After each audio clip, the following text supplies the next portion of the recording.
जो हमारा अध्याय है उसका नाम है आपका भू आकृति विज्ञान। कौन सा है? भू आकृति विज्ञान। भू आकृति विज्ञान एक ऐसा सब्जेक्ट या एक ऐसा टॉपिक है जिसको समझने के लिए लगभग देश की आंतरिक सीमाओं को समझना पड़ेगा और लगभग हमारे यहाँ पर जो पठारी पर्वतीय और मैदानी क्षेत्र पाए जाते हैं उनके बारे में थोड़ा बहुत इसमें पढ़ना पड़ेगा। वैसे तो हम ये जो भू आकृति विज्ञान है इसको कक्षा 9 से पढ़ते आ रहे हैं। कहाँ से पढ़ते आ रहे हैं? 9 से। और 9 का मटेरियल आपको 11 में यहाँ पर आपको दोबारा पढ़ना है। हमने कल की कक्षाओं में लगभग सिंधु घाटी का विस्तार पढ़ा है, पर्वतमालाओं का विस्तार पढ़ा है, पर लगभग हमने उसका जो प्रायद्वीपीय खंड उसके भाग को पढ़ा है। आज हम पढ़ेंगे कि हमारे भारत के जो भौतिक प्रदेश है उसको किस प्रकार से विभाजन किया जाए।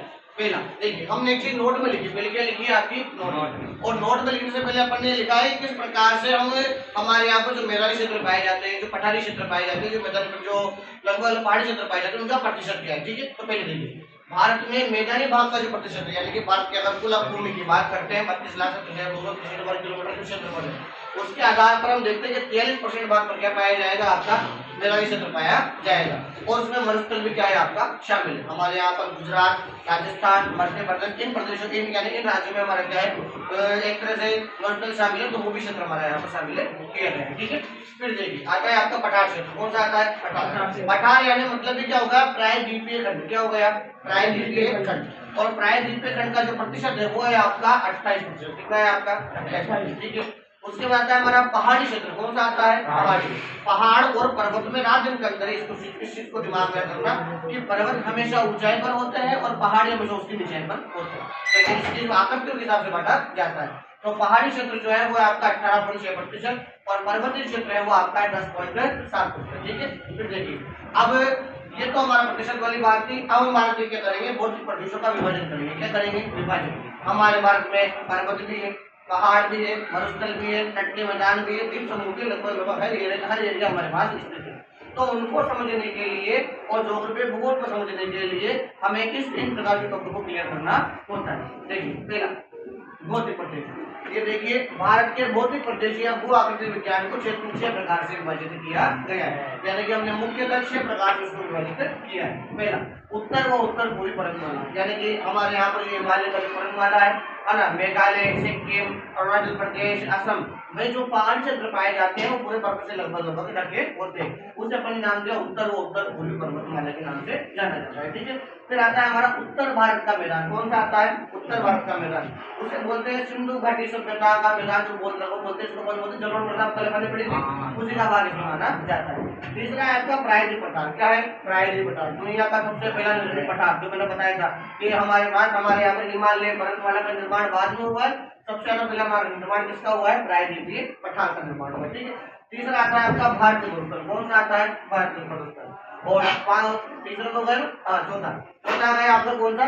भारतीय मरुस्थल। और पांचवा आपका तटीय मैदान, हमारी समुद्र रेखाओं के पास में जो हमारे नीचे में दक्षिणी भाग आता है, बिल्कुल त्रिकोणीय भाग आता है, उसके वहां पर थोड़ा सागर यानी अरब सागर लग जाता है, बंगाल खाड़ी और आपका एक हिंद महासागर। तो दोनों के बीच में समुद्र सीमा टच करती है स्थल भाग से। तो ये वाला जलीय भाग है, तो ये आपका स्थलीय भाग है। तो स्थल वाले भाग को हम बोलते हैं तट मैदान। क्या बोलते हैं? तटीय मैदान। ठीक है, तो तटीय मैदान हमारे यहाँ पर बोलते हैं पश्चिमी घाट, पूर्वी घाट, कोरोमंडल तट, मालाबार, जैसे कई प्रकार के नाम इसको में ध्यान से पढ़ना है। ठीक है, फिर आता है आपका द्वीप समूह। क्या आता है?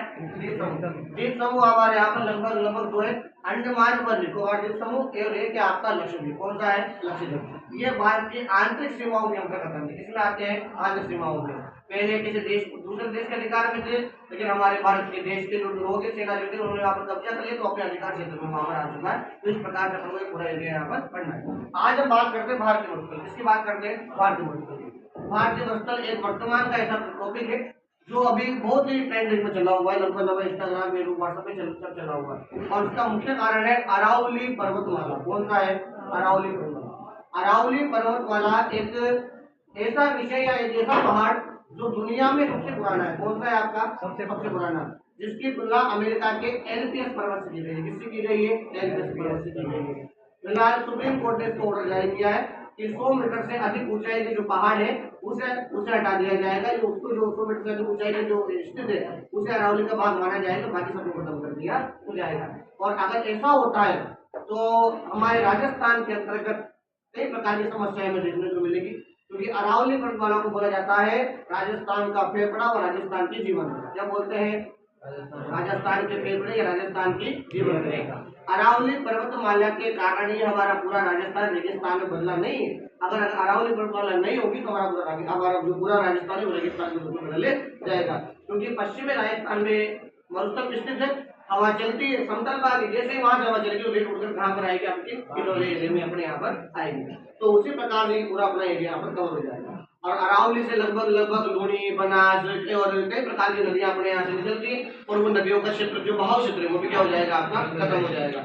राजस्थान में कहते हैं अभी फिलहाल अगर अरावली पर्वतमाला को बचाना है तो एक बहुत बड़े कवि जिन्होंने कहा है कि हम तो वे लोग हैं जिन्होंने खेजड़ी के पेड़ों को बचाने के लिए क्या नाम है अपना गर्दन कटवा दी थी, तो ये तो अरावली पर्वतमाला की बात है ना। क्यों? क्योंकि अगर अरावली पर्वतमाला को नुकसान होता है तो भारतीय मरुस्थल क्या हो जाएगा, आपका तेजी से बढ़ता जाएगा।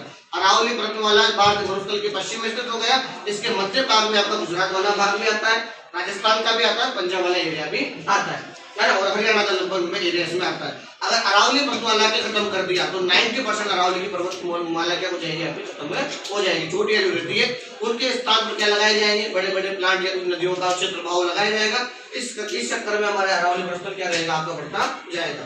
अरावली मरुस्थल की विशेषता बात है, दुनिया का एकमात्र ऐसा मरुस्थल जहां पर सर्वाधिक जनसंख्या निवास करती है। कौन सा है? भारतीय मरुस्थल। कौन सा? भारतीय मरुस्थल। दुनिया का एकमात्र ऐसा मरुस्थल जहां पर सर्वाधिक जनसंख्या निवास करती है ना। तो जनसंख्या जब इस क्षेत्र में जब निवास कर रही है तो राजस्थान में भी है ना, उधर भी, लेकिन यहाँ पर क्या है, भूमि हमारे कुछ काम की नहीं, इसलिए ये पढ़ लेना चाहिए।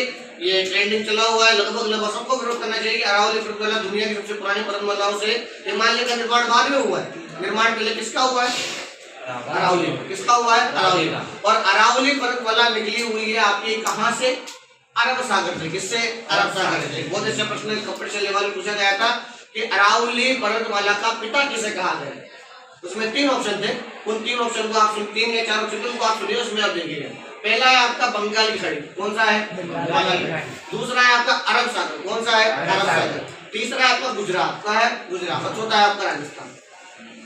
4 ऑप्शन थे, चारों में से 3 का एक काट दिए बंगाल खाड़ी, क्योंकि वो अपना किसमें आ चुका है, पूर्वी दिशा की ओर आ चुका है। लेकिन ये जो एरिया हमारे यहाँ पर बनकर तैयार हो रहा है, तो अरब सागर से प्राचीन पर्वतमाला निकली है, लेकिन समुद्र बढ़ने के कारण अरावली पर्वतमाला डूब चुकी है। वहां पर छोटे छोटे द्वीप बने हुए जो बिल्कुल अंदर डूब चुके हैं। ठीक है, तो इनको कवर करने के लिए और अरावली पर्वतमाला बचाने के लिए देश में सब जगह विरोध हो रहा है ना। इस क्यों हो रहा है? तो अगर अरावली पर्वतमाला को खत्म कर दिया जाएगा तो राजस्थान में कई प्रकार की आपदाएं आपको देखने को मिलेंगी, चाहे तापमान हो, चाहे पानी की समस्या हो, चाहे ऑक्सीजन का लेवल हो, चाहे आपका रेगिस्तान का बढ़ना हो, ये सब प्रकार की समस्या आपकी बढ़ती जाएगी। इसलिए हमें अरावली से बढ़ने थोड़ा काम लेना चाहिए। ठीक है, तो वर्तमान में हमने इसे भौतिक प्रदेशों को बढ़ा है। इन प्रत्येक भौतिक प्रदेशों के बारे में अपन एक स्तर के बारे में लिखेंगे, किस प्रकार से उत्तर व पूर्वी पर्वतमाला का निर्माण हुआ है, किस प्रकार से उत्तरी मैदान का निर्माण हुआ है और किस प्रकार से आपका प्राकृतिक का निर्माण हुआ है। सभी के बारे में ध्यान से लिखना है, जब तक इसमें अपन उसको पूरा कवर